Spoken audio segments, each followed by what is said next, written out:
Gipaila-ila sa dakong tigom sa mga kababayinhan sa usa ka hotel sa Zamboanga City ang apo ni Sultan Jamalul Alam sa Sultanate of Sulu nga si Reyna Dayang Siha Astaluddin Muhammad Alam. Siya matud pa ang apo ug eredera sa Sultan, kuyog sab niya ang mga kaliwatan sa Sultan nga gikan sa laing-laing lugar sa Pilipinas nga moabot sa 300 ka mga tawo ug namerma og manifesto isip pagpakita og suporta kang Reyna Alam.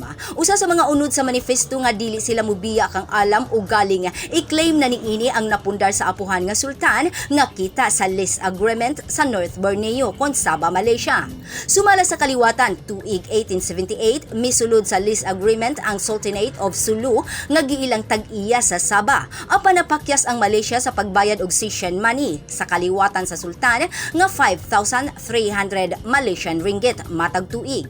Busa nagpagawas og desisyon ang French court nga nagmando sa Malaysia nga mobayad og 14.9 billion US dollars ngadto sa kaliwatan sa Sultan. Witness sa pinirmahanay og kasabutan sa North Borneo sina Gustavus Barun de Overdyk ug Alfred Dent niadtong Enero 22, 1878. Grace Alcunaba, Newsline Philippines, Zamboanga City. Stay safe.